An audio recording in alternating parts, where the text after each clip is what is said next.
Hello friends, हम सीख रहे हैं EMRS टेस्ट पेपर। और जैसे आप जानते हैं, हर टेक्स्ट पेपर में हम 50 MCQs को एक्सप्लेन करते हैं।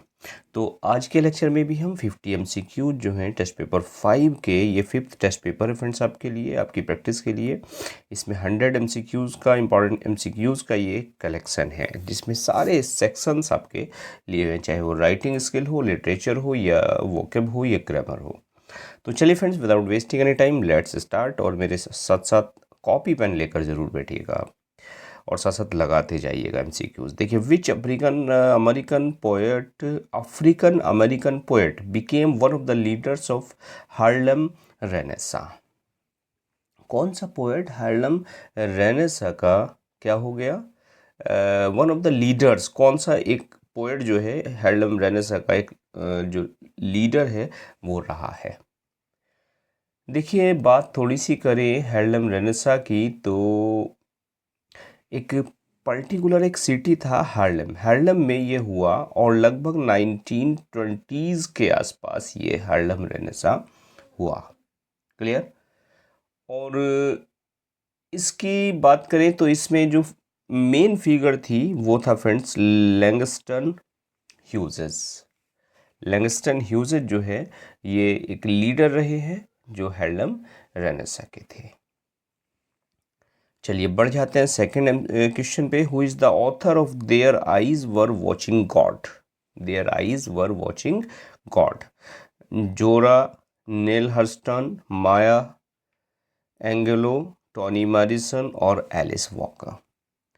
तो अगर बात करें their eyes were watching God की, तो ये नॉवल रहा है, एक नॉवल रहा है फ्रेंड्स, और 1937 में आया। और एक अमेरिकन राइटर थे जोरा हस्टन। जोरा हस्टन का ये जो वर्क है वो रहा है। नेक्स्ट क्वेश्चन है, विच author road Walden a reflection on simple living in natural surrounding? Walden, Walden से याद रखिएगा, ये जो वर्क लिखा हुआ है ये देखिए, पहले ऑप्शन पढ़ लूँ मैं। Edgar Allan Poe, Henry David Thoreau और Ralph Waldo Emerson and Louisa May एल्कॉट।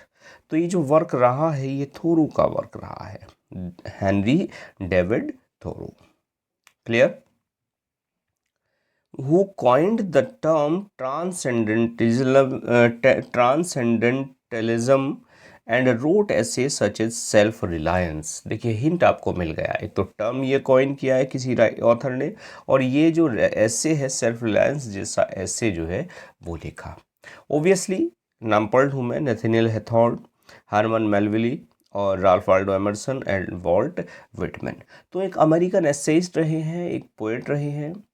और जो ट्रांसेंडेंटलिज्म मूवमेंट जो था ये आया था फ्रेंड्स मिड 19th सेंचुरी के आसपास ये रहा था।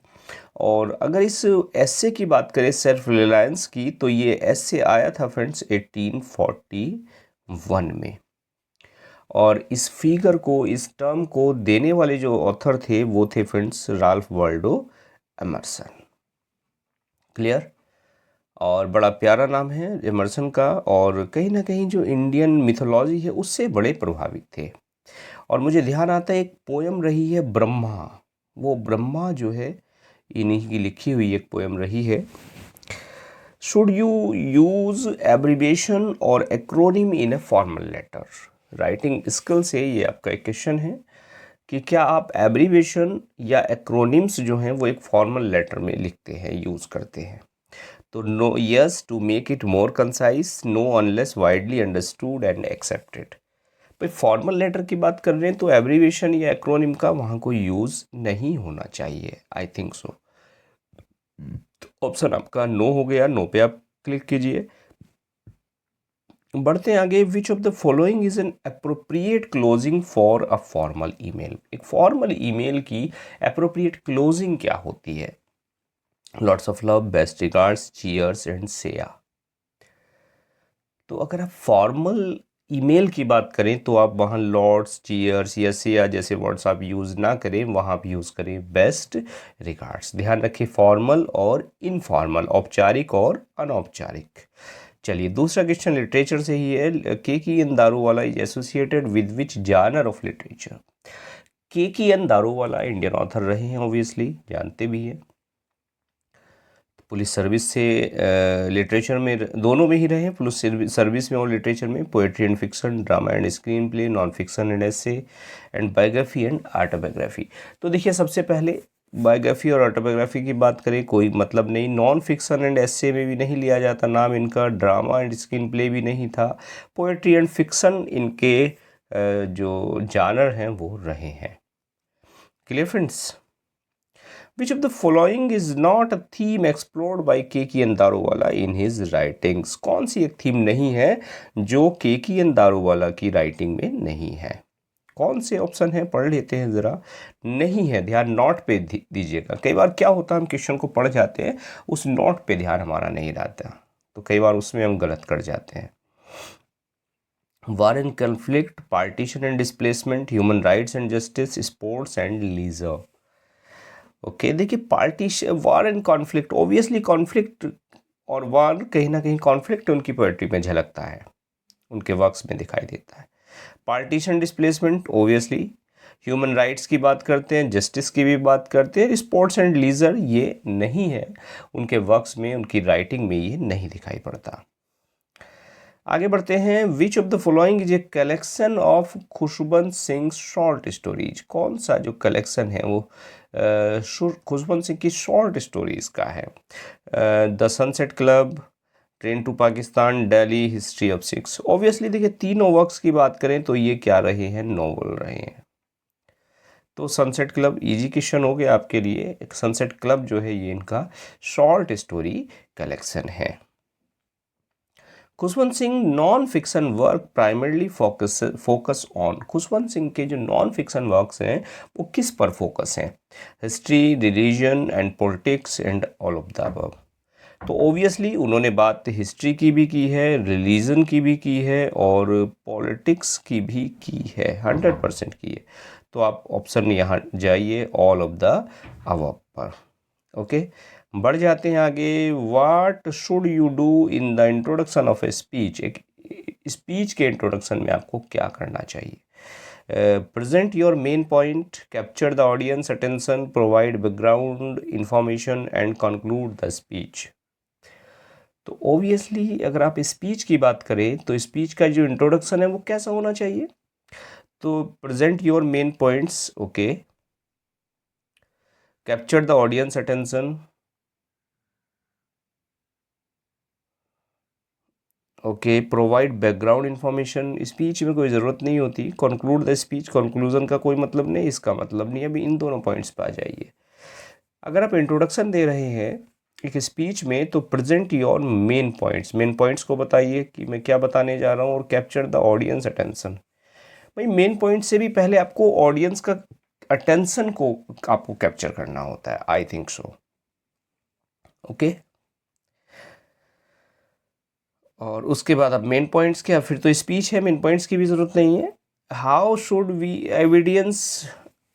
Should evidence be presented in A debate writing. जो एविडेंस है वो कैसे डिबेट राइटिंग में आप प्रेजेंट करें? In long paragraphs, okay, without citation, in short concise statement with proper citation, in bullet points without any reference. भाई debate writing है तो वहाँ ऑब्वियसली आप शॉर्ट में कोई चीज़ देंगे। क्लियर? तो इन short concise statement with proper citation. Which of the following would be an appropriate greetings for a friendly post card. Friendly post card के लिए एक अप्रोप्रिएट ग्रीटिंग क्या हो सकता है? Dear sir, madam, okay friendly है तो फिर आप फ्रेंडली पे जाइए। देखिए डियर सर का कोई मतलब नहीं, मैडम का to whom it may concern, no. Hey there, okay, and thank you for your attention.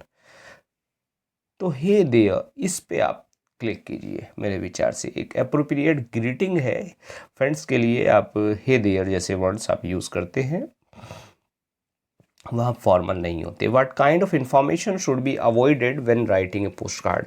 Post card को लिखते वक्त कौन सी इंफॉर्मेशन जो है वो अवॉइड कर देनी चाहिए? पर्सनल एनेक्डोट्स और इंटरेस्टिंग फैक्ट्स, कंप्लेंट्स और negative experience and travel recommendations.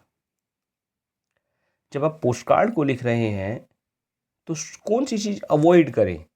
Personal anecdotes, okay, interesting facts, okay, complaints on negative experience and travel recommendation. देखिए पोस्ट कार्ड जब आप लिख रहे हैं सारी चीज़ आप दे, कुछ भी आप दे सकते हैं, ओके, लेकिन अब नेगेटिव एक्सपीरियंस जैसी बात करें या कंप्लेंट्स की बात करें तो ये आपको अवॉइड कर देने चाहिए। क्लियर है? चलिए फ्रेंड्स, नेक्स्ट क्वेश्चन है, which font style is considered the most readable for poster text? poster text की अगर बात करें तो मोस्ट रीडेबल कौन सा फॉन्ट स्टाइल होता है? Times New Roman, Comic Sans, Arial and blue script. देखिए भाई, कॉमिक सेंस बिल्कुल कॉमिकल से वर्ड्स होते हैं, ब्लू ब्रश स्क्रिप्ट इस पर भी नहीं जाइए। अब बचे टाइम्स न्यू रोमन और एरियल। अगर दोनों फॉन्ट्स में बात करें तो दोनों में ज़्यादा रीडेबल जो होता है वो होता है फ्रेंड्स आपका एरियल। क्लियर? और यहाँ मोस्टली जो फॉन्ट है वो मैं भी आपके लिए ये जो वर्ड्स हैं ये एरियल में मैं ज़्यादातर यूज़ करता हूँ। एरियल या रोबोटो होता है कई बार। क्लियर? तो टाइम्स न्यू रोमन भी अलग होता है बिल्कुल, मोस्ट रीडेबल नहीं कह सकते इसको मेरे विचार से। तो एरियल पे आप क्लिक कीजिए, ओके, एरियल को यहाँ सही कीजिए। Which of the following is the primary purpose of a poster? एक पोस्टर का प्राइमरी पर्पज क्या होता है? पोस्टर है कोई, to inform, to entertain and to pursue, to criticise. भाई पोस्टर है कोई, उस पोस्टर के माध्यम से आप क्या दे रहे हैं? एक सूचना ही तो दे रहे हैं। Entertain, persuade and criticise. देखिए परसुएड का कोई मतलब नहीं, क्रिटिसाइज नहीं करते, एंटरटेन नहीं करते, इन्फॉर्मेशन आप देते हैं, यानी टू इन्फॉर्म, ये आपका आंसर होना चाहिए। Which section of A news paper typically contains classified advertisement? Okay, front page, sport section, editorial section, classified section. भाई देखिए बात करें अगर एडवर्टीजमेंट की तो जो कई बार न्यूज़पेपर का फ्रंट पेज होता है उस पर भी आपको बड़ा सा एक एडवर्टाइजमेंट मिल जाएगा। लेकिन क्लासिफाइड एडवर्टीजमेंट की बात करें तो क्लासिफाइड आपको जो मिलेंगे वो बाद में क्लासिफाइड सेक्शन होता है, लिखा है उस पर क्लासिफाइड होता है, फ्रंट पेज नहीं, स्पोर्ट सेक्शन नहीं, एडिटोरियल नहीं, क्लासिफाइड सेक्शन होता है। उसी में ही आपको अलग अलग तरह के जो क्लासिफाइड एडवर्टीजमेंट हैं वो आपको दिखाई दे जाते हैं। Who is the intended audience for your article? आपके आर्टिकल के लिए कौन सा इंटेंडेड जो ऑडियंस है वो होता है? General readers, academic scholars, industry professionals and all of the above. Article आप दे रहे हैं तो जनरल रीडर आपका हो सकता है, एकेडमिक भी हो सकता है, हिस्टोरिकल, इंडस्ट्रियल बिल्कुल हो सकता है आर्टिकल में, ऑल ऑफ द। तो इस पर आप ऑल ऑफ द अबव पे आप टिक कीजिए। What type of language should be used in an article? एक आर्टिकल में कैसी लैंग्वेज को आप यूज़ करें? Pro formal and professional, casual and informal, academic and complex, all of the above. कोई आर्टिकल आप लिख रहे हैं तो क्या फॉर्मल होगा? ओबियसली। कैजुअल, इन्फॉर्मेशन, इनफॉर्मल नहीं। एकेडमिक एंड कॉम्प्लेक्स, कोई मतलब नहीं कॉम्प्लेक्स लैंग्वेज देने का, ऑल ऑफ द अबव नहीं। तो आप फॉर्मल एंड प्रोफेशनल पे जाइए, ओके। चलिए आगे बढ़ जाते हैं friends. What is the main function of the methodology section in a report? एक रिपोर्ट में मैथोलॉजी जो सेक्शन होता है उसका क्या पर्पज़ होता है? To present the research findings and result, to describe the methods and techniques used in the research, and to analyze and interpret the data collected, to summarize the conclusions drawn from the research। भाई methodology की बात करें तो methodology section में आप techniques जो हैं या मेथड्स हैं उनको आप यूज़ करते हैं, तो बी वाले ऑप्शन पे आप यहाँ टच कीजिए, ओके, टिक कीजिएगा। What is the main purpose of a formal invitation? देखिए दो तरह के इन्विटेशन आपको होते हैं, formal invitation and informal invitation. तो इनफॉर्मल में क्या करते हैं? अच्छा यहाँ फॉर्मल की बात है तो फॉर्मल में क्या करते हैं? To request the presence of guests in a respectful manner, to provide detailed information about the event, to celebrate a special occasion with friends and family, and none of the above. request the presence of guest in a respectful manner, to provide detail information, कोई मतलब नहीं भाई। To celebrate special occasion, तो formal invitation में आप बाद में कुछ भी कर लें, लेकिन सबसे पहला काम इन्विटेशन का मतलब होता है रेस्पेक्टफुल मैनर में आप किसी की प्रेजेंस को क्या करते हैं, अपील करते हैं, रिक्वेस्ट करते हैं। The purpose of writing a notice is predominantly to, notice को लिखने का क्या पर्पज होता है? Share personal stories, express emotion and inform और alert a specific group of people and none of the above. भाई आप नोटिस लिख रहे हैं तो आप क्या कर रहे हैं, इन्फॉर्म कर रहे हैं, अलर्ट कर रहे हैं स्पेसिफिक ग्रुप ऑफ पीपल। एक पर्टिकुलर ग्रुप है आपका, चाहे वो एकेडमिक्स हो या इंडस्ट्री हो, कुछ भी हो, या एक पब्लिक ऑडियंस हो, तो उसको पब्लिक ऑडियंस को तो नहीं कर सकते आप नोटिस में, कोई स्पेसिफिक ही होता है, तो इसको आप इन्फॉर्म करते हैं या अलर्ट करते हैं नोटिस के माध्यम से। In addition of being a playwright, Shaw was also known for his contribution in Shaw, आपका GB Shaw, George Bernard Shaw का नाम सुना है आपने शाह का। तो शाह जो थे वो प्लेराइट तो थे ही, इसके साथ साथ क्या कंट्रीब्यूशन उनका रहा मैथमेटिक्स में, मेडिसिन में, म्यूज़िक और पॉलिटिकल एक्टिविज़म। ऑब्वियसली देखिए ऊपर की तीनों चीज़ों को तो मैं बिल्कुल मना करूँगा, पॉलिटिकल एक्टिविज़म जो है वो इनका रहा है जीवी शाह का। Shaw's play getting married focuses on the complexities of, getting married में romantic relationship and marriage, political activism, scientific discovery and artistic expression. Obviously देखिए गेटिंग मैरिड नाम से ही पता लग रहा है ये तीनों चीज़ें बिल्कुल नहीं है, तो रोमांटिक रिलेशनशिप एंड जो मैरिज है उस पर, उसकी जो कॉम्प्लेक्सिटीज़ हैं उस पर इन्होंने फोकस किया है इस प्ले में। Hughes was married to American poet Sylvia Plath. Sylvia Plath ने हालांकि सुसाइड कर ली थी, क्वेश्चन आया भी था पीछे किसी इसमें ही आपका प्रैक्टिस सेट में ही।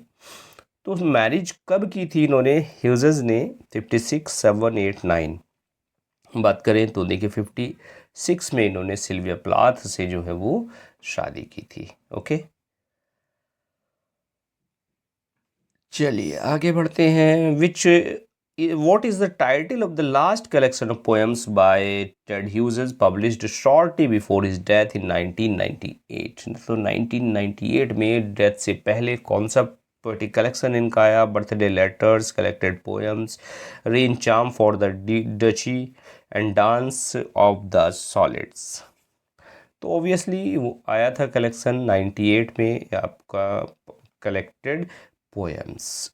The poem where the mind is without fear is written by, बहुत ही सिंपल क्वेश्चन, डेफिनेटली आपने इंटरमीडिएट में इस पोएम को पढ़ा होगा। Where the mind is without fear, जहाँ मस्तिष्क जो है वो बिना किसी डर के है।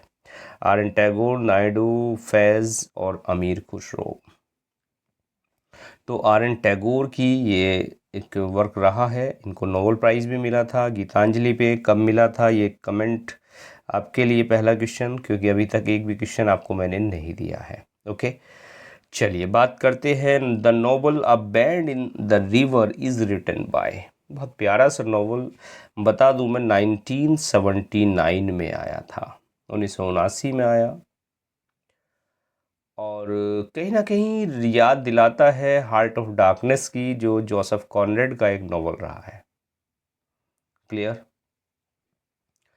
तो नोवेल था bend in the river, Anita Desai, R K Narayan और वी एस नायपाल और Kamila Shamsie. Bend in the river ये रहा है वी एस नायपाल का नोवेल। और फ्रेंड्स एक नोवेल था अ bend in the Ganges, Ganga नदी में एक मोड़, ये किसका नोवेल था? और बता दूं आपसे, इंडियन पाकिस्तान जो पार्टीशन है उस पर ये नोवेल था। उस नोवेल की थीम थी भारत और पाकिस्तान का बंटवारा। अ बैंड इन द गंगेज किसका नोवेल था? आपके लिए बड़ा प्यारा सा क्वेश्चन है। चलिए कमेंट जरूर कीजिएगा मुझे, नहीं अगर नहीं पता है तो आप गूगल कर सकते हैं, no problem. Cloud atlas is a book written by, cloud atlas जो है वो किसकी बुक रही है? Kate Greenwell, Hannah Kent, David Mitchell and Fiona McFarlane. Cloud Atlas 2004 में आई और एक ब्रिटिश ऑथर थे डेविड मिचेल। डेविड मिचेल का ये वर्क रहा है। क्लियर? और ख़ास बात ये थी कि इस बुक ने British book award, literary fiction award जो है वो जीता था। क्लियर? और एक बुकर प्राइज के लिए भी शॉर्ट लिस्टेड ये रही। Cloud Atlas. बात करते हैं आगे मंकी ग्रिप की। Who wrote the novel monkey, हाँ, मंकी ग्रिप। मंकी ग्रिप जो है वो किसने लिखा? डेविड मेलॉफ, हेलन गार्नर और क्रेग सिल्वे और मेलिना मार्केटा। मंकी ग्रिप एक नोवेल रहा, ऑस्ट्रेलियन राइटर थी हेलन गार्नर। तो हेलन गार्नर का जो वर्क ये रहा है, और उनकी खास बात ये है मंकी ग्रिप उनका जो है फर्स्ट वर्क रहा है, डेब्यू बुक रही है उनकी, और जो आई थी 1977 में। बस इतना ही आपके लिए काफ़ी है। ओके, और बात कर लें आर के नारायण की। नारायण का novel the bachelor of arts revolves around the life of Chandran, a young man pursuing a degree in. बहुत प्यारा सा नोवेल, और बड़ी फिलोसफिकल बात इन्होंने कही है मैरिज को लेके, लव को लेके, बहुत ही प्यारा सा बैचलर ऑफ आर्ट। कभी आपको मौका मिले ज़रूर मैं रिकमेंड करूँगा इस बुक को आप पढ़ना। चंदन के मुंह से चंद्रन के इतनी प्यारी बात इन्होंने कह दी है कई जगह, बहुत सारी प्यारी कोटेशन यहाँ आपको मिल जाएंगी। तो चंद्रन किस में डिग्री ले रहा था? लिटरेचर, इंजीनियरिंग, मेडिसिन और लॉ। तो किस में था? लिटरेचर में। Clear friends? और बाद में कहें, अच्छा आगे कहें, आर के नारायण से story telling often blends elements of humour, irony and. तो आर के नारायण की बात करें तो इनके जो स्टोरी टेलिंग में कौन कौन से एलिमेंट्स हमें देखने को मिलते हैं? ह्यूमर हो गया, आयरनी हो गई ऑब्वियसली, इसके बाद tragedy, horror, fantasy and science fiction. देखिए साइंस फिक्शन का इन्होंने कोई मतलब नहीं, साइंस फिक्शन मेरे विचार से एक भी वर्क इन्होंने नहीं लिखा साइंस फिक्शन। फैंटेसी भी नहीं मुझे दिखाई पड़ती, हॉरर नहीं, इनमें आर के नारायण में हॉरर नहीं है। एक्सेप्शनली कहीं एक आधी किसी स्टोरी में हो तो मैं कह नहीं सकता, अदरवाइज हॉरर भी नहीं है। हॉरर के लिए अब रस्किन बॉन्ड पे जाते हैं, रस्किन बॉन्ड ने कई हॉरर स्टोरीज लिखी हैं। ओके, और ट्रेजेडी, तो ऑब्वियसली ट्रेजेडी इनकी जो स्टोरी टेलिंग है उसमें आपको मिल जाएगा, humour, irony and tragedy. Clear? Vikram Seth's novel the Golden Gate is written which form of poetry? Poetry किस फॉर्म में लिखा गया है? Sonnet, haiku, blank verse and limericks. Very easy question for you. Sonnets में लिखा गया। आपके लिए क्वेश्चन समझ गए मैं क्या पूछने वाला हूँ? कितनी सोनेट्स इस गोल्डन गेट में है? ये आपका आंसर, ये आपका कमेंट।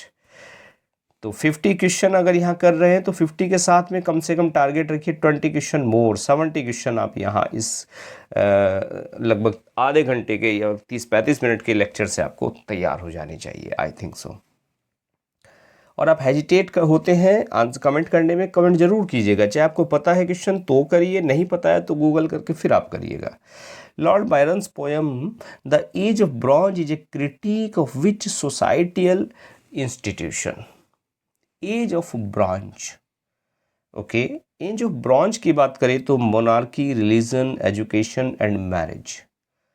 भाई इनकी जो पोएम है एज ऑफ ब्रॉन्ज, इस पे इन्होंने क्रिटिक किया है, किस पर? मैरिज पर।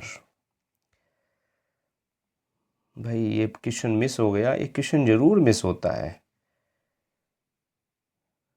चलिए next question, what is the famous quote from college कुबला Khan that describe A sacred river? Okay, कौन सी फेमस एक कोट है कुबला खान से जो एक सेक्रेट रिवर को बताती है, I wonder lonely as a cloud, water water everywhere, 5 miles meandering with a mazy motion, and by all the saints entombed in Nevermore। अगर पोएम पढ़ी है कुबला खान तभी आप आंसर दे पाएंगे। और wonder lonely as a cloud ये तो है ही नहीं, ये तो पता है आपको किसकी है, वर्ड्सवर्थ की है। और चलिए मैं आंसर बता दूं फटाफट, 5 miles meandering with a mazy motion। इसमें एक सेक्रेड रिवर की बात करते हैं, रिवर कौन सी है ये आपके लिए कमेंट, ओके। चलिए फटाफट, the Rime of the Ancient Mariner is primarily written in which form. बहुत easy question, Rime of the Ancient Mariner किस फॉर्म में लिखा गया है, epic, sonnet, elegy and fourth option गायब। और जिस ऑप्शन में जिसमें लिखा गया है वही ऑप्शन गायब, ओके। तो चौथा जो ऑप्शन है वो क्या होना चाहिए था, इपिक में नहीं है, सोनेट नहीं है, इलेजी नहीं है, ये क्या है, ballad, the Rime of the Ancient Mariner. Detail में पढ़ाइए आपको ये poem. Ruskin Bond has won several awards for his works. Which of the following is one of those awards? Okay. Ruskin Bond ने बहुत सारे अवार्ड्स जीते, कौन कौन से जीते, नोबेल प्राइज, बुकर, साहित्य अकेडमी एंड पुलित्जर। देखिए भाई, नोबेल बुकर दोनों नहीं रहे, पुलित्जर भी नहीं रहा, साहित्य अकेडमी ऑब्वियसली रहा है रस्किन बॉन्ड की अगर बात करें मेरे विचार से, okay. What is the name of the famous Ruskin Bond's autobiography? Okay, क्या फेमस autobiography क्या रही है, My experience with the nature, okay, the story of my life, scenes from a writer's life, a glimpse into the past। बहुत प्यारा सा question है भाई, very good. Scenes from a writers life, ये रही है इनकी ऑटोबायोग्राफी रस्किन बॉन्ड की। भाई बाकी स्टोरी ऑफ माय लाइफ और ये आपको पता हो किस किस की रही है तो मुझे भी आप एक बार बता दीजिएगा। Author of the novel the interpreter of melodies किसका रहा है, ओबियसली फर्स्ट टाइम आपको आंसर दे देना चाहिए इसका, झुम्पा लाहिरी, स्तिसी डेंगरम्बा और नेडियर गॉल्डिमर और चिनुआ अचेबे। भाई ये तो नाम भी मैं पहली बार सुन रहा हूँ, झुम्पा लाहिरी और नडिनी नडाइन और चिनुआ। तो भाई झुम्पा लाहिरी का ये वर्क रहा है इंटरप्रेटर ऑफ मेलोडीज़, और बता दूं आपको 1999 में ये वर्क जो है आया था, Interpreter of melodies.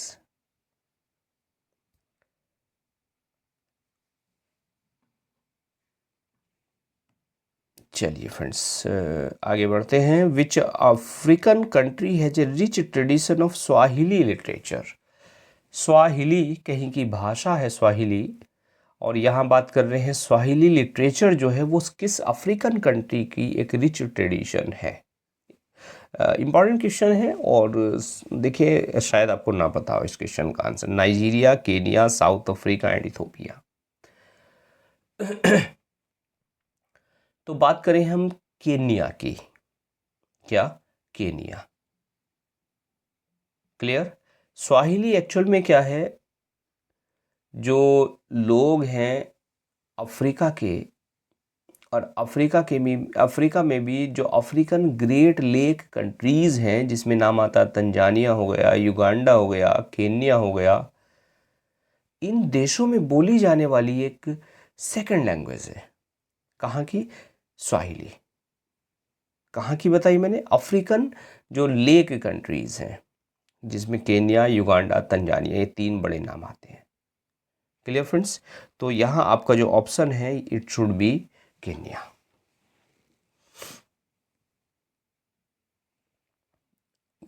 Which South African author wrote the novel The Conservationist? Conservationist किसने लिखा नोवेल, देखिए ये बात करें जेम कोएट्जे, नाडिनी नडाइन गॉल्डिमर एंड एथॉल फ्यूगार्ड और टिस्टिटी डेंगरम्बा, प्रोनाउंसिएशन भी सही से नहीं हो पा रहा, ऐसा नाम है। अरे भैया कोई सिंपल सा नाम रख लेते हैं। क्लियर। द कंजर्वेशनिस्ट, तो कंजर्वेशनिस्ट की बात करें, एक साउथ अफ्रीकन राइटर रहे हैं, नाम था उनका नेडाइन गॉर्डिमर, इन्होंने लिखा और ये नोवेल आया 1974 में, 1974 में। क्लियर। और ख़ास बात ये थी इसकी कि एक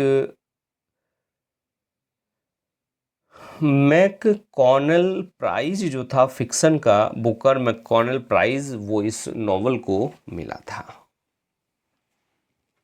क्लियर। बुकर मैककॉनल प्राइज़ एक जॉइंट विनर ये रहा है नॉवल, इस वर्क, इस ऑथर का। Who is often credited with pioneering the modernist movement in American literature. देखिए, मॉडर्निस्ट मूवमेंट की बात करें अमेरिकन लिटरेचर में तो फिट्जजेराल्ड, क्या हेमिंगवे, टी.एस. इलियट और फॉकनर, तो इसमें नाम लिया जाता है। भाई मॉडर्निस्ट मूवमेंट में अमेरिकन लिटरेचर की बात करें तो मॉडर्निस्ट में आपका नाम लिया जाता है टी.एस. इलियट का।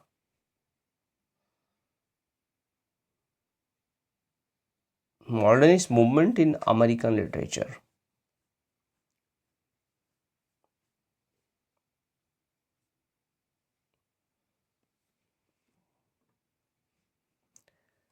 भाई if I am not wrong, TS. Eliot यहाँ आपका आंसर होना चाहिए।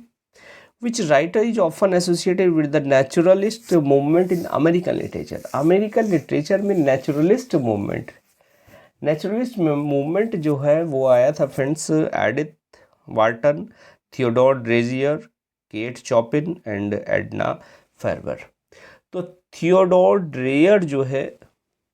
ड्रेसर जो है ये नेचुरलिस्ट मूवमेंट जो था अमेरिकन लिटरेचर में, उसके पायनियर ये हैं रहे हैं। और ख़ास बात ये है इसमें इनके साथ साथ एक राइटर थे फ्रैंक नॉरिस, उनका नाम लिया जाता है, स्टीफन क्रेन, उनका भी नाम इसमें लिया जाता है। क्लियर। चलिए बढ़ जाते हैं आगे। Hawthorne's writing often explores themes of, अगर हम बात करें किसकी, हथॉर्न की, तो उनकी राइटिंग में कौन सी थीम आपको दिखाई पड़ती है? Love and marriage, nature and environment, moral and psychological complexity, political and social reform. तो रिफॉर्म की तो बात कहीं इन्होंने की नहीं है हथॉर्न ने, लव एंड मैरिज भी मेरे विचार से नहीं है। बात कर लें, देखिए मोरल एंड साइकोलॉजिकल कॉम्प्लेक्सिटी जो है ये क्लियरली आपको इनके वर्क्स में दिखाई पड़ती है। आगे बढ़ते हैं। Protagonist name in the scarlet letter, very easy question. Scarlet letter किसका वर्क है? आपके लिए कमेंट खैर पता है, बच्चों वाला क्वेश्चन हो गया है। Hester Prynne and Roger Chillingworth and Arthur Dimmesdale and Pearl. तो प्रोटैगनिस्ट की बात करें तो हेस्टर जो प्राइन है वो इसके प्रोटैगनिस्ट हैं, वो है। In her poetry Dickinson often compares death को कंपेयर किया है अपनी पोएट्री में डिकिंसन ने, sleep, darkness, silence, all of the. भाई स्लीप बिल्कुल कंपैरिजन किया है डार्कनेस से भी है भाई, साइलेंस ऑब्वियसली दो से है तो साइलेंस से भी है, तो ऑल ऑफ द अबव पर आप जाइए।